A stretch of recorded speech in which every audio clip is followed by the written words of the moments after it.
Hello and welcome to Unacademy, the one-stop solution for English medium UPSC civil service aspirant. Now today, as part of the Hindu analysis itself, we will discuss a very important section out of the Hindu newspaper, and we are introducing a new feature also. But before we begin, a very important announcement for you that the 29,999 price for the 15 months course is going to end very soon. So I hope that you will make sure that you become a part of our course and join our family. Now, before this, let's talk about the new feature. As part of the international edition, you know that there's the international edition and the Delhi edition. We are now going to talk about the archive section also. This will be a feature of my discussion itself. From the archives, this is a small section which comes in the editorial, and it talks about maybe 100 years of an article or 50 years of the article itself. And here we have two topics which actually get intersected, which is from the archives the concept of minimum pay and the gig workers concept itself, wherein you have the minimum pay concept and the gig worker and the gig economy itself. We'll talk about it, a very interesting aspect. Then we'll also talk about China's grey zone warfare. Further, we'll also have the discussion with regards to coalition governments and a TB medication and testing program which has got recognition from the World Health Assembly itself.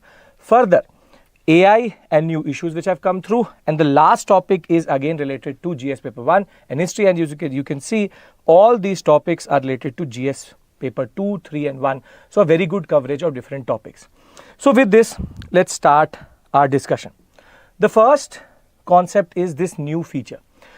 The Hindu itself is part of colonial history and modern India for a very, very long time, and it has its own archives, out of which every day, at least from Monday to Friday, it will give you these very interesting articles.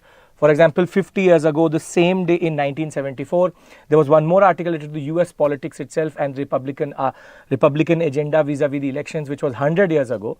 And we'll try to cover this and link it up with the different aspects. There are two purposes of this new section, which is from the archives, which is that one, have the principles changed. It's a very important idea. Have the principles changed over a period of time. Second, in a history question, or for example in GS paper 2 or GS paper 3, and even in essay, you have to give historical perspective. And therefore, this will enable you to develop that historical perspective so that you can go further and understand everything in the right context in that regard. So the topic is minimum pay and a proposal which had been put to the Political Affairs Committee at that point of time in June 1974. And it's quite interesting that they're talking about certain things which get linked up with a term which we use today, which is gig economy, and talking about wages and the economic implications of these wages in the larger context. So I'll try to do this every time when I'm taking a session, wherein we'll try to link up the historical section, and this is going to link up with this article, which is a Delhi specific article which has come in the Delhi edition, which is gig workers, extreme heat waves with no help from employers. So let's try to understand firstly, what is this concept of gig economy? What are the pros and cons of that? And how does this article actually give us some fodder to write a very good answer in the mains examination? See, the gig economy, this terminology itself, has an American origin with regards to gigs. I'll give you the history of that also. The gigs which were done by jazz performers and artists itself. But gig economy actually refers to the contractual, the short-term labor market which exists within the Indian economy itself, wherein we nowadays have what are called very short-term contractual consultant-based, what we call as employment within different companies itself, and therefore there are no social securities, and there are multiple wage laws and labor laws which are evaded by having something like this. So if you're a full employee, if you are part of the company itself, you are, for example, entitled for EL, CL, casual leave, earned leave. You are also entitled for health insurance, for term insurances, and therefore this is a very important part of what we call as the formal economy, formal employment economy in that regard. This is very, very important that way.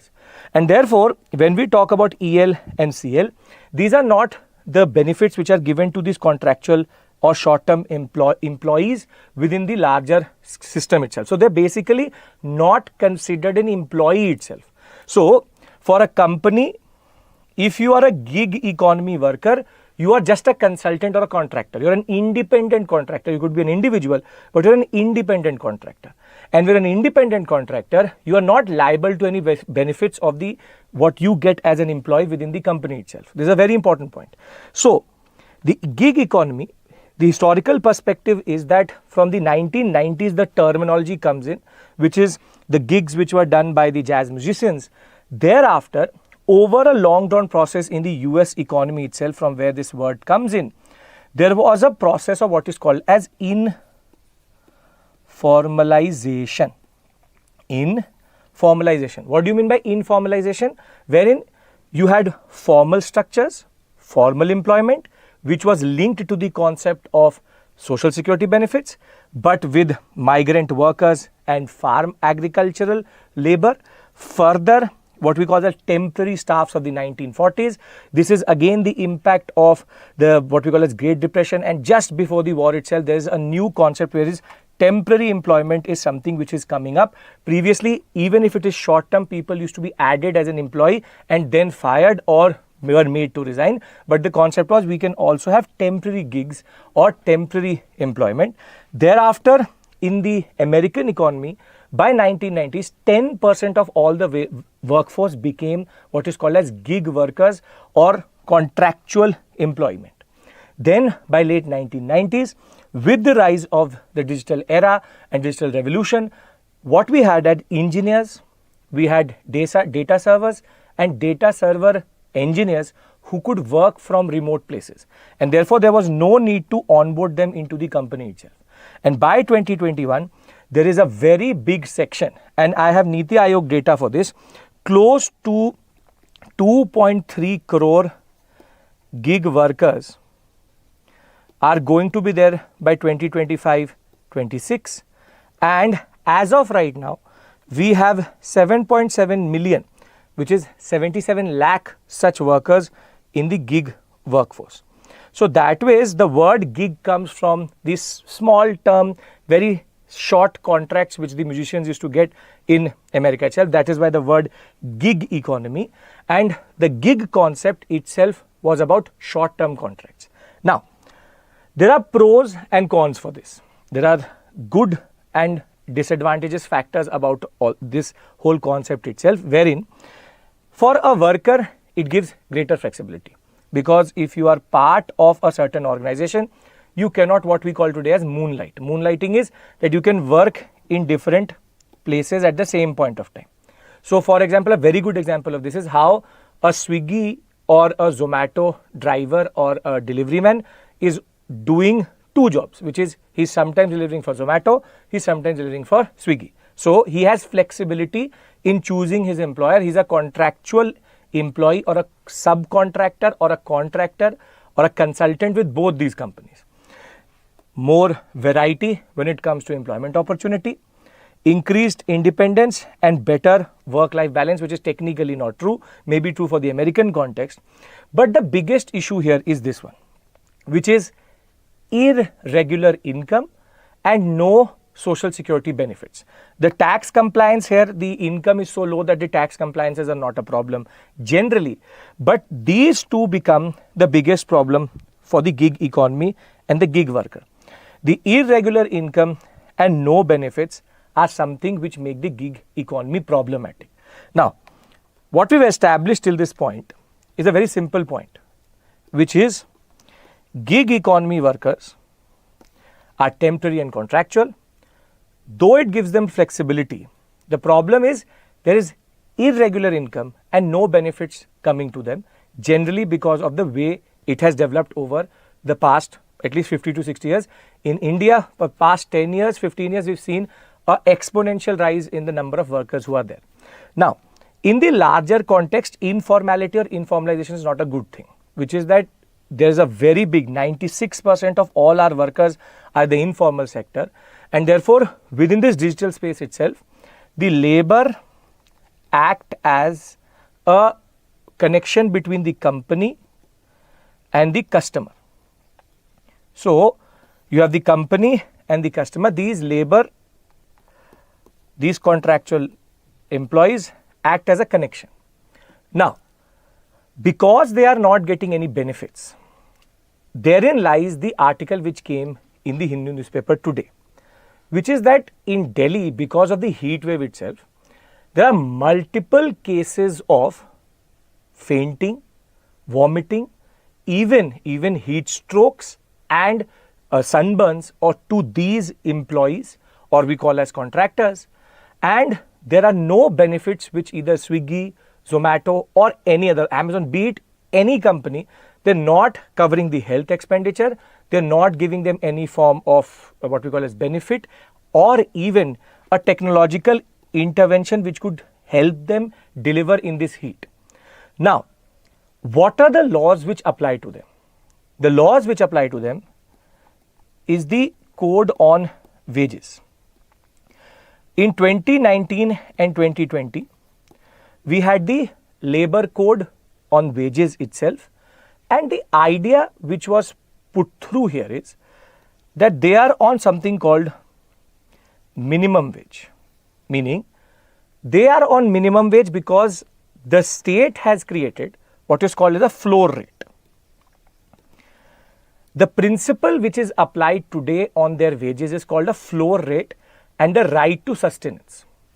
There are three principles which are followed, which is it should be regular, meaning their payment should not be stopped. Second, at the same point of time, they have the right to get it within a specific time frame. And there is no concept of rationalization, equity. The idea is floor rate should be given, and most of these codes apply to government contractors, and these companies have actually appropriated it and made it at a disadvantageous position to these workers itself. And more than that, they are given less than minimum wages in certain contexts also, wherein these gig workers are pointing out that because in this what we call as summer season, there are smaller what we call as orders coming in, they get very low wages on each of these orders in that regard. So, according to the Code on Wages Act 2019, the two things which apply on them is floor wages and right to sustenance, that there should be regular payment which should be made to them. However, therein lies the archival knowledge and this article. Ironically, in 1974, when there was this consideration in the Political Affairs Committee, the principles were different, and that is why this article becomes important. The principles are different. How are they different? In the context that now they are not using these terms such as floor wages and right to sustenance, they are using terminology such as interest of the health and efficiency of the worker. Further, the differentials in inter-occupation, inter-industrial and inter-regional wages should be removed, and elimination of unjustified wage differential should also be removed in organized and unorganized sectors. Now, what does this show us? This shows us that over a period of time, in the past 50 years, somehow the rhetoric and the principles of wage determination, which is how do you determine the wage, and further the concept of how social security should work has changed drastically. And therefore, if there is a question on gig economy and we need a way forward,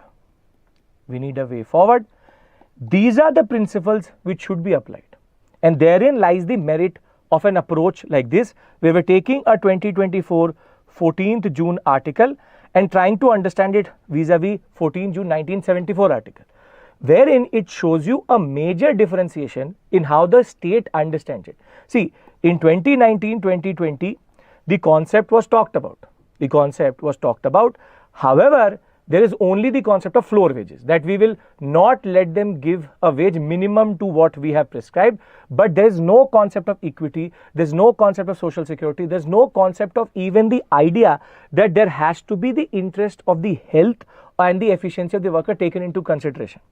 And therefore, when next time we get a question for GS paper 3, this is a very important idea. I have a question also here for you where you can understand that there needs to be a shift. Today, we are taking our workers for granted. As it is, when it comes to the gig economy and gig workers, they are the most vulnerable.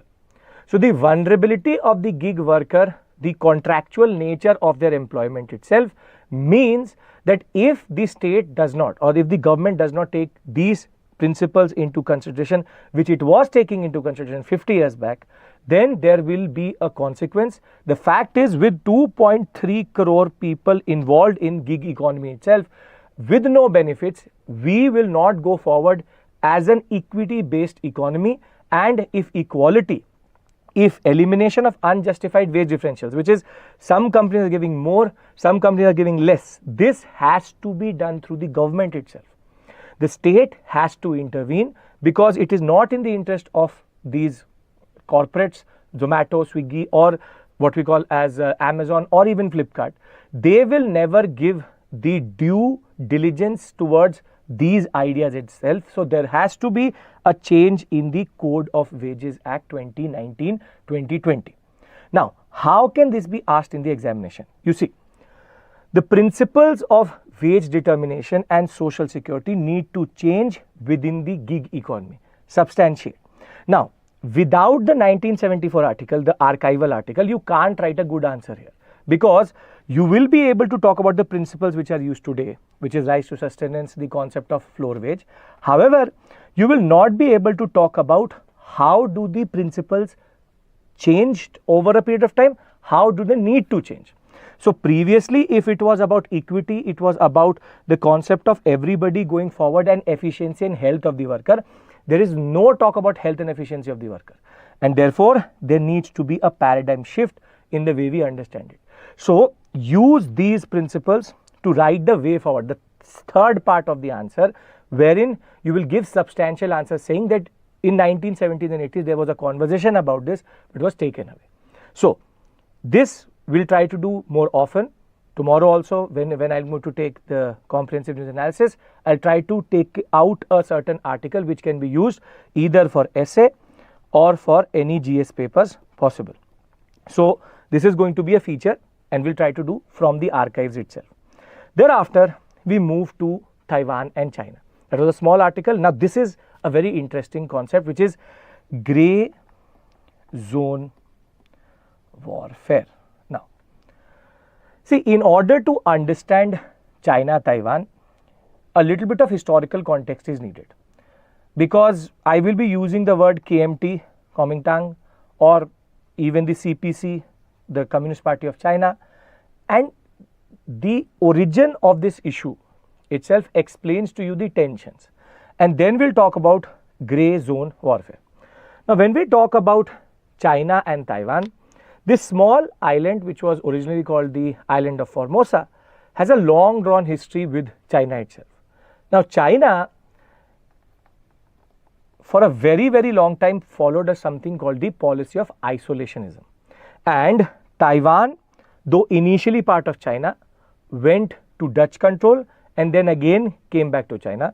Just to give you an understanding of the phases itself, see, when we talk about the island of Formosa or Taiwan, it during the Ming dynasty of the Chinese, which is 1368 to 1644, during this period, both these were together, meaning they were not a separate space itself, and Taiwan was not a colony, and both China and Taiwan were one geographical unit. However, the Dutch in this period of 1624-1661 period, what they will do is they will capture island of Formosa away from the Ming itself, and it will only be the Qing dynasty which will actually take back this sector from the Dutch and integrate the island and the mainland Chinese sector itself. And thereafter, there will be a lot of migration of the Chinese from mainland China, which is called the Hakka Chinese migration, from this sector to this sector. So, Taiwan, having its own cultural space, was under the Chinese, was under the Dutch, and then again under the Chinese. And mainland China for a very long time followed a policy of isolationism. Now, under the policy of isolationism, there was only one port which was open to all of the Western powers, which is called Canton, Guangzhou or Canton.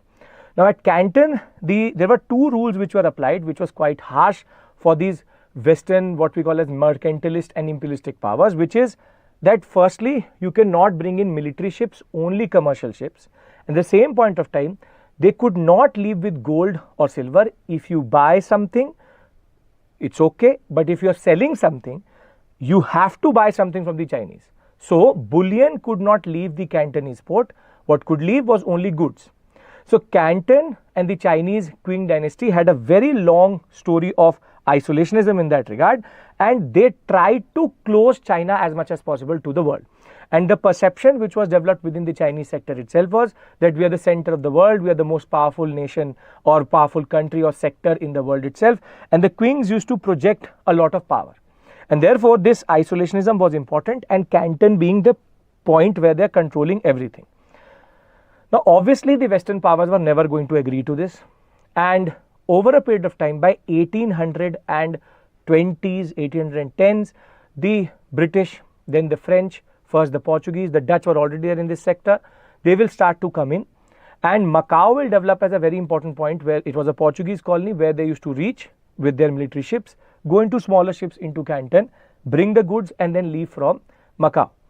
Now, the British did not like the fact that the Chinese are not allowing free trade, though they don't represent free trade, but the fact that the Chinese are imposing multiple aspects on them, multiple aspects of control and multiple rules, was something which the British were never able to digest. And therefore, with India coming into the what we call as fold of the British itself, they find a solution, which is opium.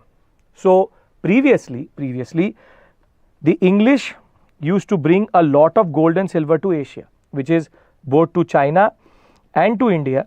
You have to bring in a lot of gold and silver. So, from here they used to take silk and tea. From India they used to take cotton and spices. This is the period of the English bleeding of gold and silver. However, with the Diwani rights coming in 1765 via the Treaty of Allahabad, there is something called the triangular trade which develops. We have discussed this in modern India. This is called China and India, and this is called the triangular trade.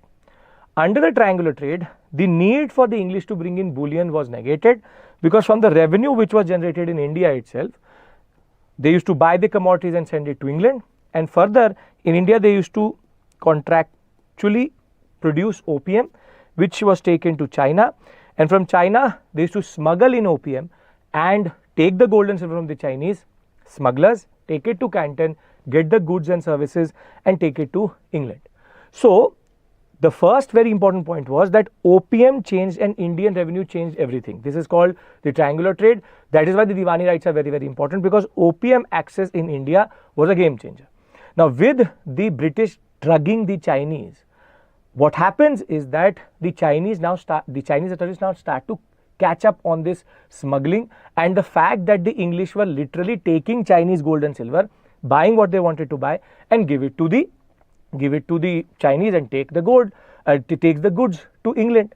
And therefore, what we see is that the Chinese policy of isolationism is going to be challenged by the concept of the slowly but gradual opening of the doors of China, which is called the open door policy, or China was made to pursue a policy of open door. And here the open door policy was about drugging the Chinese and taking their gold and silver and then giving them their gold and silver and taking the goods. Now, in 1850s, the Chinese are going to catch up to the story of smuggling, and we will have what are called the opium wars. The first and the second opium war between Britain and China was about the policy of the British to take opium to China through country trade itself, and that in turn leads to proper opening up of China and what is called as the century of humiliation. The century of humiliation. What do I mean by century of humiliation? Once the Chinese lose in the first and the second opium wars, now the Qing dynasty's very big boosted ideas of power and the center of the world, all of these are exposed. And the Chinese will now start to lose left, right and center, first to the British, then to the French, then to the Americans, and all of them will now start to sign what are called open door policy agreements, wherein China will be opened up properly and Canton will cease to be the only port where they were. Now for the Qings, this was painful, wherein they argued that we were quite powerful with their very primitive tools and very primitive weapons. The British and the Westerners generally massacred the Chinese at this point of time, and the Qing dynasty will try to change itself. First, there will be the Taiping Rebellion, South China based movement itself, where they tried to remove the Qing, was not successful.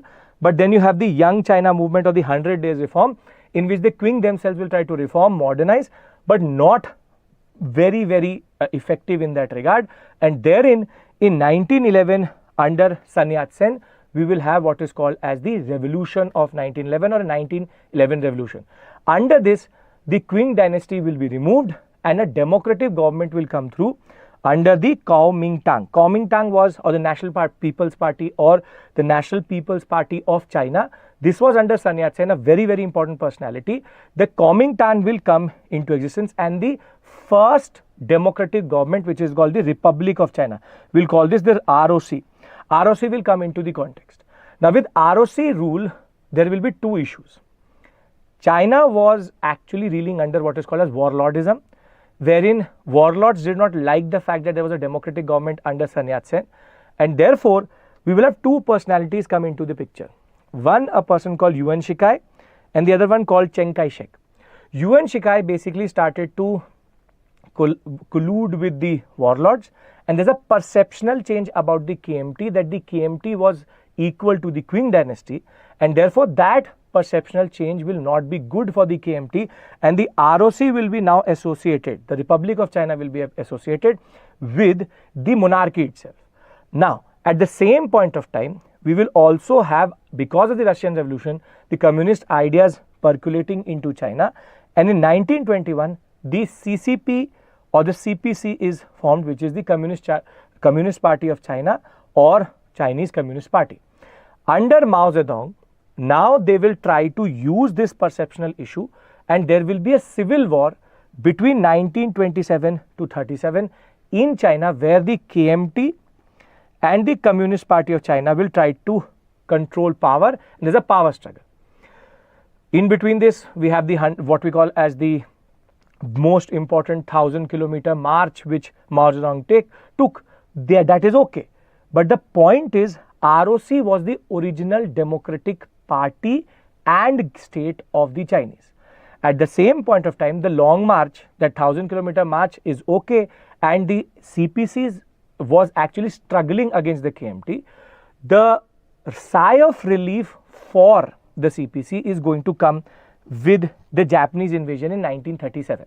When the Japanese will become a very important imperialistic power, very aggressive imperialistic power, they will invade China, and that in turn will lead to the second Sino-Japanese war, wherein now the KMT and the CPC will realize that if we'll keep on fighting with each other, there will be a problem, and therefore there's a united front which is there between 1937 and 1945.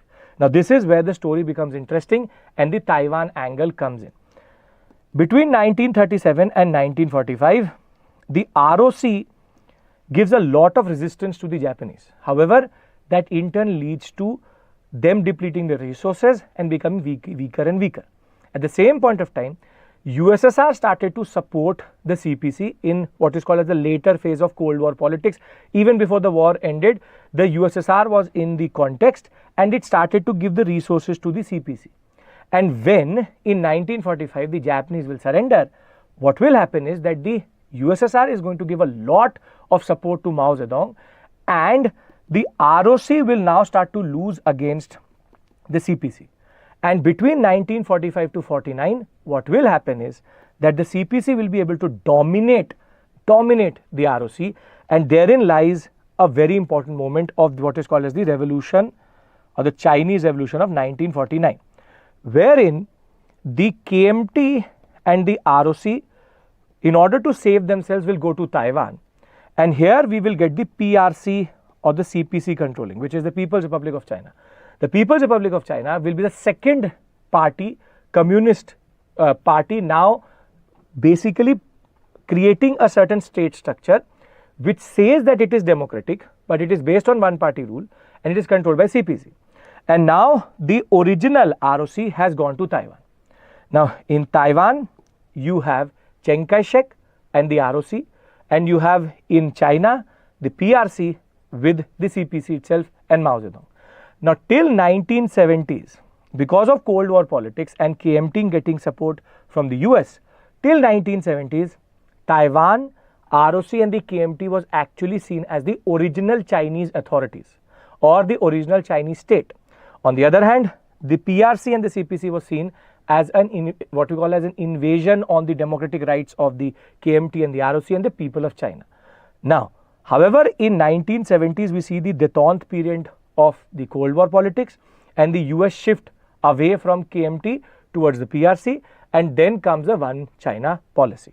So this is basically the story or the origin of the ROC, PRC, or what we call as CPC versus KMT politics, and the historical origins of this Taiwan-China tensions is based on the Chinese Revolution of 1949, wherein the ROC had to migrate to Taiwan in order to save itself, and for at least 30 years there is a recognition of the KMT. The recognition of the KMT, however, that is taken away later and it is given to PRC. Now, for the Chinese today, for the PRC today, Taiwan is a part of China. But for Taiwan, the KMT, it is not part of China. It is the original government of the Chinese and now the Taiwanese government itself. Now, the Chinese have tried multiple tactics to either it is intimidation, it is proxy war, to make the Taiwanese authorities agree to the fact that there is only one China, not two Chinas, and therein lies the context for this article, which is grey zone warfare. So I told you that there will be the KMT and the CPC, which I'll talk about. Now there's something called the DPP, which is the Democratic People's Party. This is taken the place for the KMT, but both parties exist. And now I'll go into the present context of this article. I've discussed the historical context, I'll go into the present context. Now when we'll talk about the present context, first question is, what is grey warfare? What is grey warfare? This is the historical context. This you will get as a PPT on the Telegram channel. Okay. Now, what is grey warfare? This is the first question. Now, when we talk about the grey warfare concept, see, you have proper traditional warfare. Then you have what is called as proxy warfare, which is based on deterrence. And between these two zones comes in grey warfare. What we mean by grey warfare is that there is a cognitive aspect to it and a psychological aspect to it. See, it is not full blown warfare wherein you have what is happening in Russia and Ukraine, wherein there is proper forces, the armed forces and even the air force and the navy involved, or it is just psychological warfare which had happened during the Cold War period. Rather, it is a mix of two, wherein grey warfare you have a little bit of aggression also shown. At the same point of time, you also use cognitive psychological aspects and you also try to act in a certain way that I have certain aspects which is a deterrent to you impacting me or attacking me in that regard.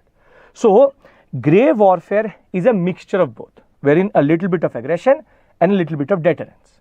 Now, what is China doing in Taiwan as of right now for this grey warfare idea? Grey warfare, and this is for China, specifically for China. When we talk about grey warfare and China, there are three aspects which this article points out have been used. First, they are using social media and uploading 3D animations. The Chinese are uploading 3D animations of how an invasion is going to look like. Meaning that if the Chinese are going to attack, how multiple ballistic missiles, how the Navy, how the Army and how the Air Force is going to act upon Taiwan and take it.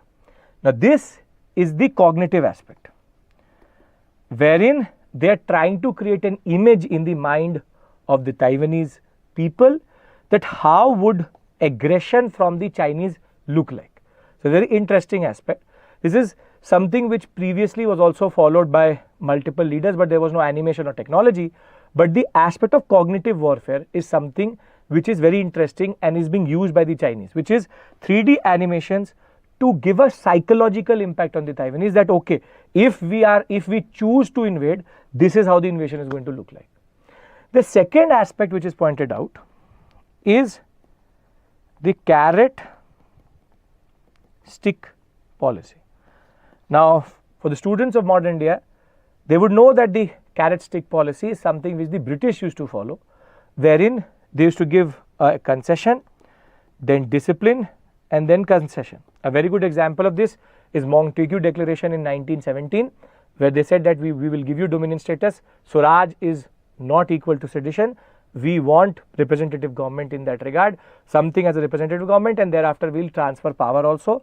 But the idea was that we will give representative government. Sedition does not equal to Swaraj. However, the stick came, which is basically the Rowlatt Act itself, which in turn led to the Rowlatt Satyagraha, and then the carrot again came, which was the Government of India Act 1919. So 1917 to 1919, carrot stick carrot policy is something which the British used to follow. Now how are the Chinese doing this to Taiwan? See, this is why I need to give you the history. You have KMT and DPP, which is the Kuomintang and the Democratic People's Party, which has the government as of right now and a new president also. Now, what the Chinese do is, they have dialogues with the KMT saying that this is the original party, though it is in opposition. They say this is the original party and this is Chiang Kai-shek's party. We are going to talk to the KMT. We are going to talk to the KMT. Now, this is the carrot, wherein they are giving a concession to the KMT that we want to have a conversation with regards to the Taiwan-China issue. However, at the same point of time, with the DPP, they don't give concessions. Here, there are trade restrictions and there are multiple tax benefits or even tax agreements which were removed when the DPP came to power. Now, what the DPP says to the KMT is that you are colluding with the Chinese and giving them an idea how to use trade as a way of warfare. And therefore, what the Chinese are doing is that creating a perception. The perception is KMT is pro-China, DPP is anti-China. That is technically not true. KMT was always anti-China, but the Chinese specifically only give concessions to the opposition party to create a certain cognitive imbalance. To create a certain cognitive imbalance, which is trade restrictions to the ruling party, to the opposition concessions. So here's the carrot, here's the stick, and this is basically aimed to create a schism or a gap between the ruling parties in Taiwan itself. Now, together with social media and carrot and stick, what the Chinese add to the front or to the mix is the fact that they also do drills. So there are multiple what we call as combat drills, military drills, which happen near the Taiwanese sector itself, and they are using UAVs, they are using drones to send in even flyers and messages into Taiwan, and they are also sending a very interesting message. The message which they send through these non-lethal drones is that what is the point of fighting for Taiwan? They basically say that the Taiwanese independence is a dead end, and why do you want to die for the dead end process of Taiwanese independence? Taiwan is a part of China, and therefore it should not, or the people should not actually waste their time with regards to this rhetoric itself. Now this is where this grey warfare aspect comes in. This gives you a little bit of sense of what was happening during the Cold War period, but in Cold War phase we also had wars in Vietnam, in Afghanistan, and in the Korean sector. That is why it's not proper grey warfare. But for you in the examination, there are three aspects which become very, very important. First, what is grey warfare? So grey warfare comes in between the traditional warfare and deterrence based proxy warfare, wherein you have aggression plus cognitive aspects of warfare, wherein you are trying to create what we call as doubt, espionage, all of these things which were used during the Cold War period. Further, there is a certain history which is there of Taiwan and China, which I've tried to again tell you in a very brief way. There's a lot of detail here, but I've tried to give you within the 10 minutes a small story of how KMT came into existence through the revolution of 1911 and through the CPC, which is Mao's party in 1921, the Long March, along with that the idea of United Front and Civil War, and therefore this is a question which you can get in the examination. What is grey zone warfare? The Chinese cognitive tactics in South China Sea are a point of concern. Do you agree? Do you agree? So it's asking you about the cognitive tactics, it's asking you about grey zone warfare, and you can also get now in GS paper 1, you can get a question about the Taiwan and China issue also. To give you a question there, very simply, the origins of the Chinese and Taiwanese conflict has antecedents, or rather we'll say has its roots in the Second World War. Substantiate. Again 150 words. You can also practice this question. This is a GS paper 1 question. This is a GS paper 2 question. So you can get both type of questions. So we first discussed the concept of how the idea of Taiwan and China comes through, and second, grey zone warfare, what it is. So 2 articles we've covered. First, related to gig economy, gig workers, a principle shift from 1974 to 2019-20, and how there's a need for those principles to come back, and here the history. With this, let's move to a very interesting article in the editorial. Comes from time to time, which is called Parlay. Now under Parlay, what happens is 2 personalities, one KK Kailash and the other Sanjay Ruparilla, they were given the same set of questions, and the question itself is very interesting. It was about coalition government and economic reforms agenda. Do coalition governments slow down the economic reforms agenda? And there are multiple questions which were asked to them, and both of them give their perspectives, maybe sometimes converging, sometimes diverging. For us, there is a lot of conversation which can be used for GS paper 2, and with coalition era back, there can also be a lot of interesting points which can be picked up from this and added into the answer for GS paper 2. So both have their perspectives. You can see it is based on what KKK, which is the Department of Political Science, Hyderabad University, and he's from associate professor from the Metropolitan University in the US, and therefore both have their own perspectives. We will bring them together. So the first question which was asked to them was, do coalition governments end up making too many policy concessions? Now what I am doing is that I am taking both their perspectives and giving you a coherent answer, because both have their negative and positive, both have their divergent and what we call as convergent ideas. I am giving you a gist of what they are actually saying. To this question, that do coalition governments end up making too many policy concessions, the answer which they have given and can be used as a point in the GS paper 2 itself is that it is not totally true. This question does not have, again, right and wrong, but a grayish answer which is not totally true. They argue that when you have a single party government and when you have a coalition government, under both, what is common to both is that when it comes to policy concessions, both have to take the economic principles into consideration, and thereafter they also have to take into consideration the fact that the economic impact of this policy concession is again something which they have to take into consideration. Be it single party government or be it coalition government, both need to take this into consideration. The principles which are being applied and economic impact of such a policy concession. But where they diverge is that in a single party government, the transparency aspect is not there, wherein when a decision will be taken, it will be taken within closed doors, within what we call as cabinet committees, and therefore the transparency aspect is lower. So though they come up with the same concession, the transparency on how that decision was taken will not be there.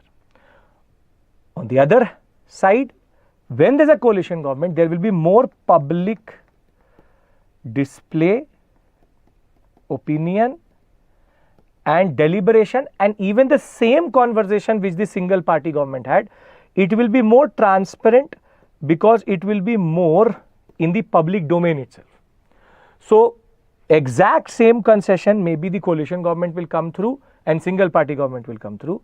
However, the answer to that question, that how did you come to this conclusion, is going to be different, because wherein we will not be able to understand the economic logic, maybe because the single party government is going to take a certain decision within closed doors and there is no deliberation in the public space. Here maybe stakeholders will be taken into consideration, because there are aspects related to federalism and even the states involved. So a lot of public display of opinions and ideas will be there. So the question was very simple. Policy concession, not fully true. They basically are diverging on the aspect of how that decision is shown to the people. Single party government, non-transparent. Coalition government, transparent. Again, a very interesting aspect. Then the second question which was asked to both of these personalities was, how have coalition governments in the past performed on economic agenda? Now here again the conclusion which both come to is, be it single party or be it coalition governments after 1991, which is LPG, the major economic reforms in India, it has been gradual and incremental when it comes to coalition or single party or coalition. The pace has been similar. Pace has been what we call as similar. So there is no fundamental differentiation between these two aspects. However, what coalition governments do is that when there is a single party, this is the divergent point, when there is a single party, economic agenda may be more unitary, which is it may not be strengthening the federal principle, but when there is coalition, federalism starts to get strengthened and the ideas of federalism start to go forward, because deliberation will not just happen at the level of the center, but at center state level. So again, you see, we all know that coalition governments generally help in federalistic principles becoming strengthened and better, but the federal principle here is about how the deliberation has happened, how the conclusion has happened. So economic agenda may be set in a single party at the center with no deliberation with the states. Here there is more deliberation, so center-state relationships are taken into consideration. So more informed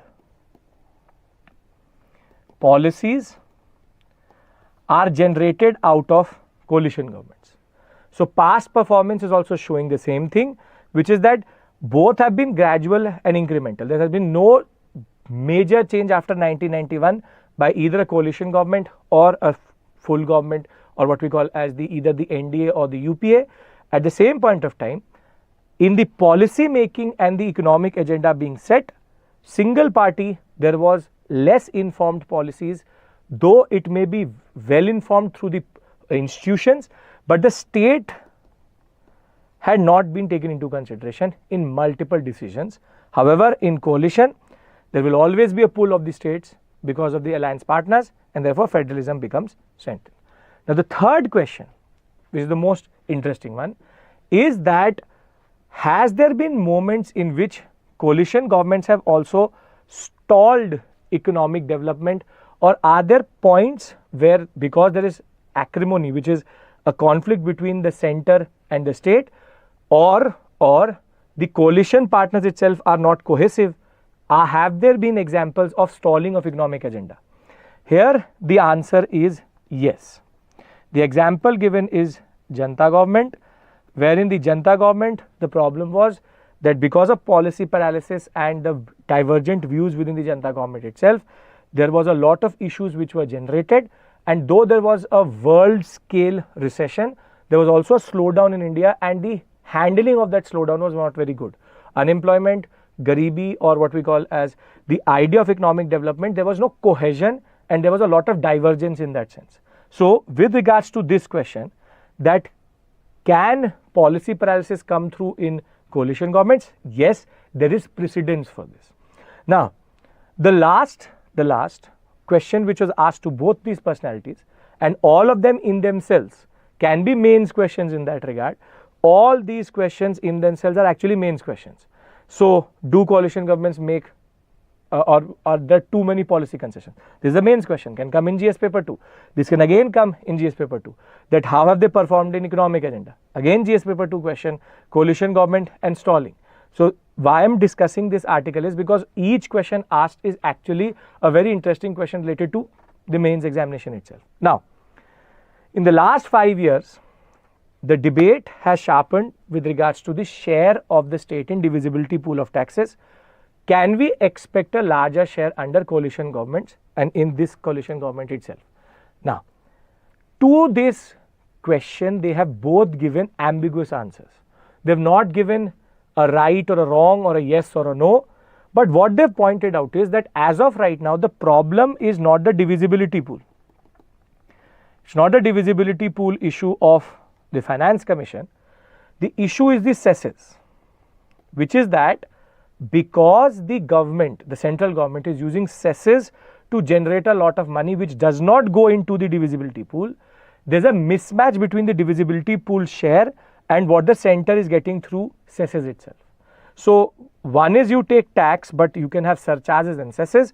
Surcharges and cesses are not part of the divisibility pool, and therefore what they are expecting is that there has to be some headway here, because the states are now involved, and with the states involved, there would be a change in maybe the cess or the surcharge policy, because the divisibility pool, vertical or horizontal division as of right now is not a problem.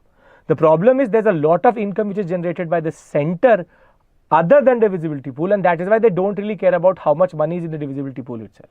So there may be a decision change or a policy change with regards to how cesses and surcharges are taken into consideration. Now, all of this, how can the UPSC ask you one question?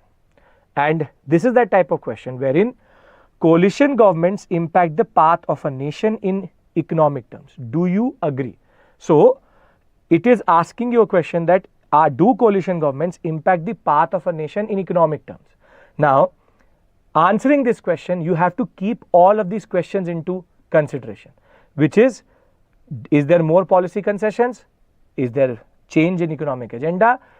is there stalling of different aspects of change itself, and does the disability pool or taxation change in that regard? If you can remember these 4 questions within this question, you will be able to give very solid 4 points in the examination. One, with regards to how there can be a change when it comes to the economic agenda, but it truly has not changed.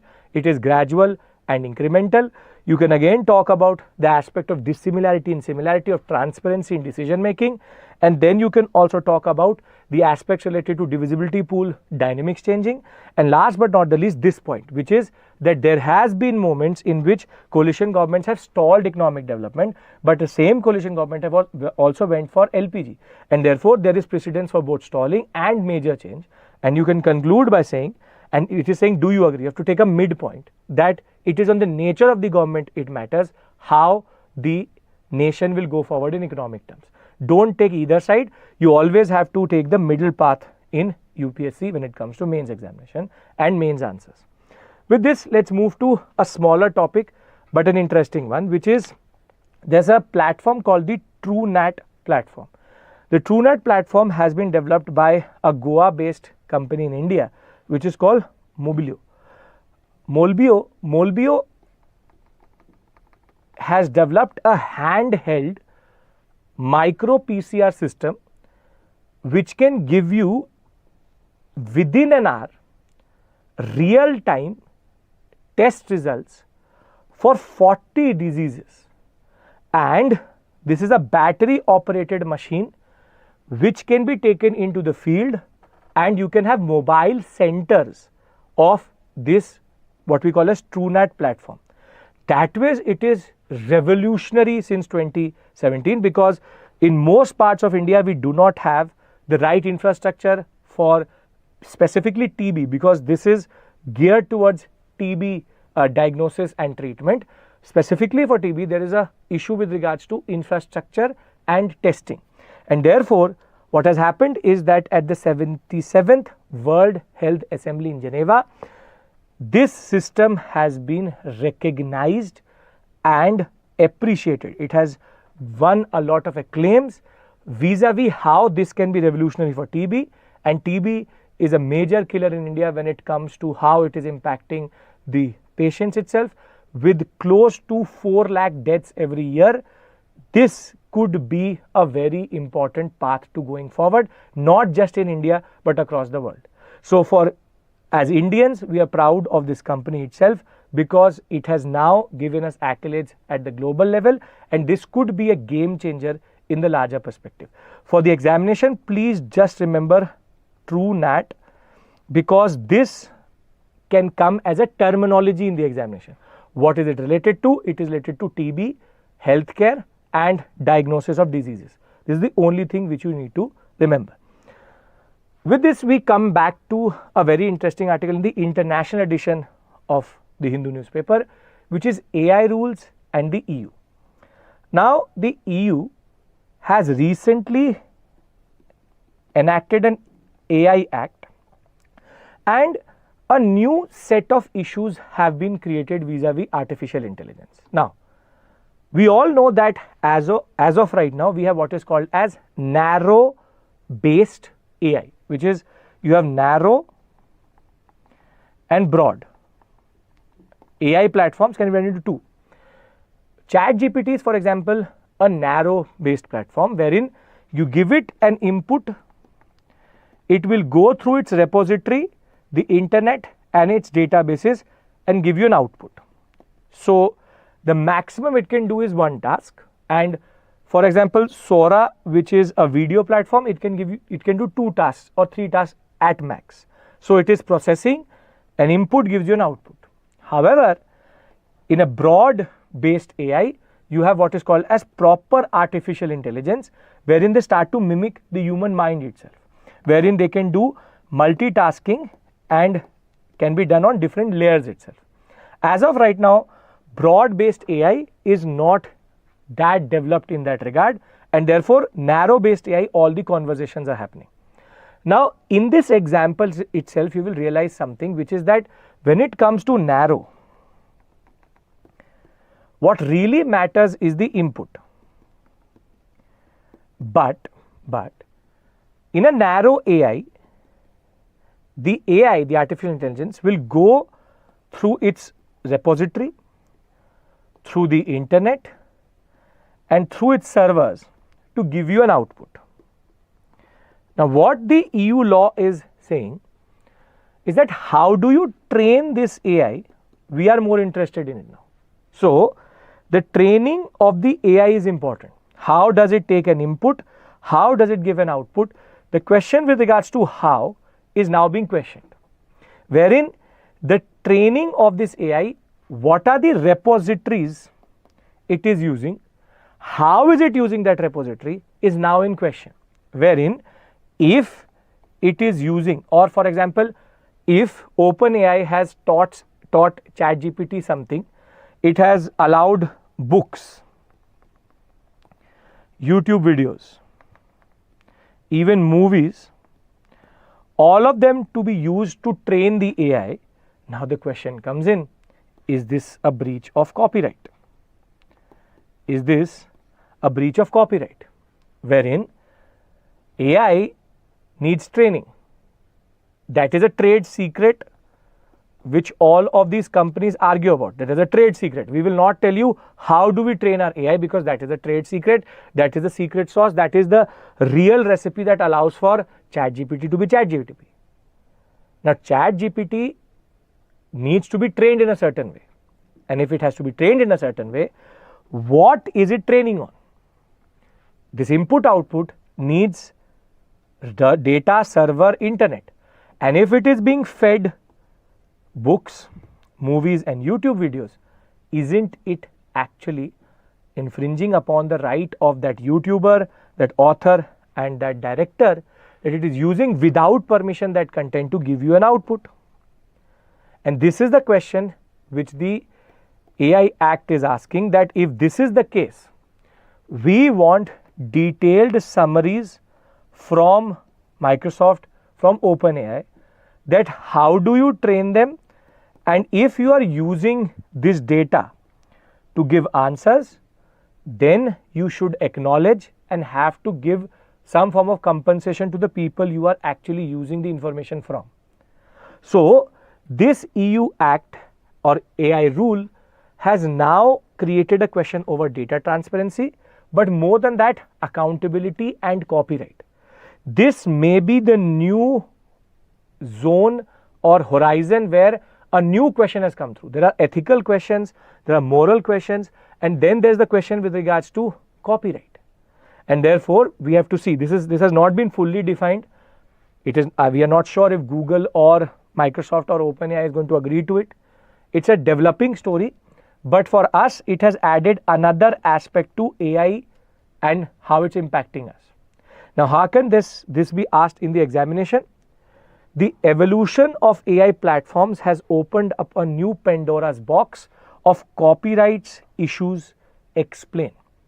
This needs a little bit of context where you have to talk about the ethical issue, you have to talk about data privacy, and you have to talk about the idea of how artificial intelligence itself is a problem when it comes to how it will impact humanity and can it become self-aware. But now a new aspect has come through, which is copyrights issue. That if the input is books, movies and YouTube, then how do you account for copyright? And therefore, this is again a very interesting question for GS paper 3, and I hope that you'll write it and understand the basic contours of it. You have to put it into two parts. First is going to be the existing issues. Second is going to be the issues which have now emerged with regards to copyright. With this, we'll move to the last topic, which is the 4 gates of Jagannath temple being opened. Now, during COVID, out of the 4, only 1 was open, and this was leading to a lot of issues when it came to how pilgrimage was happening itself.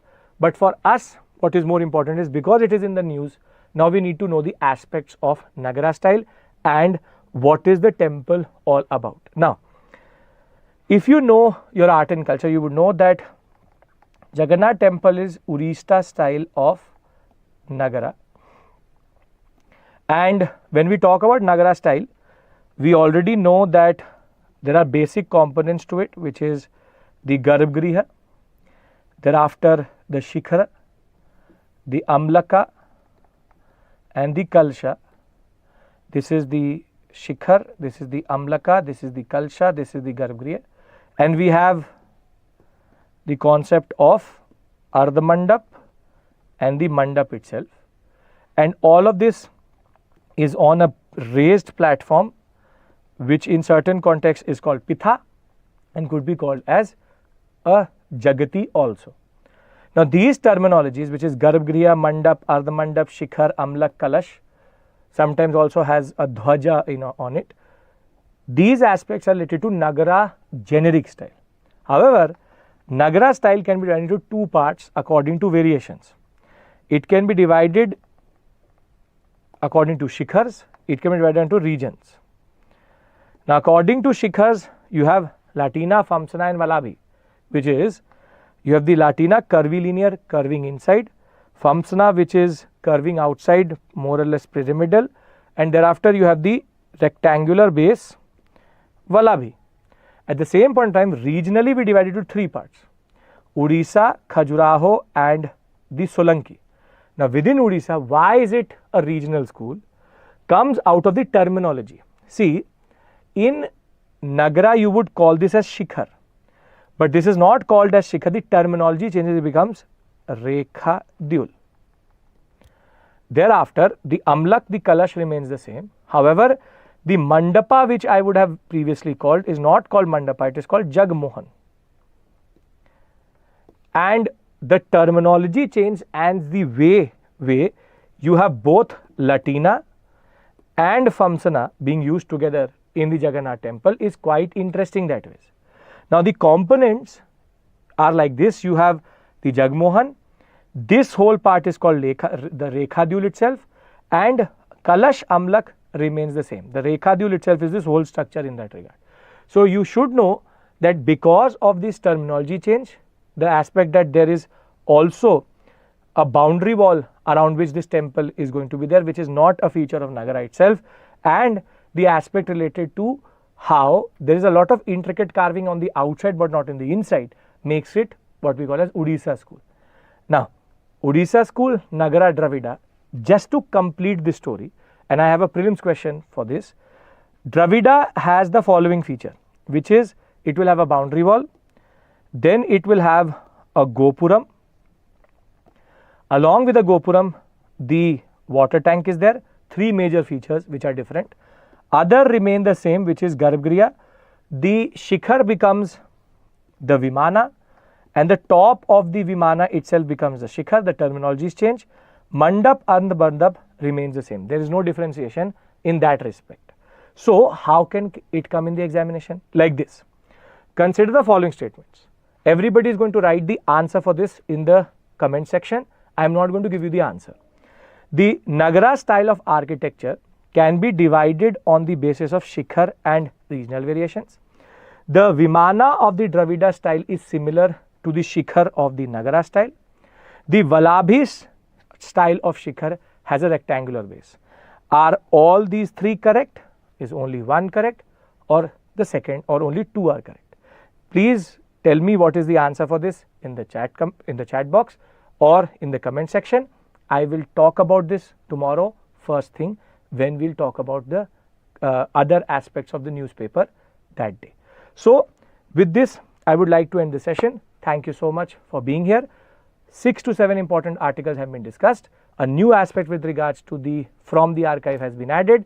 I will try to again link up something which had come maybe 50 to 100 years ago with something which was in the newspaper, trying to give you a historical perspective and fodder for the essay and the GS paper answers in that regard. Thank you. See you tomorrow. Bye-bye.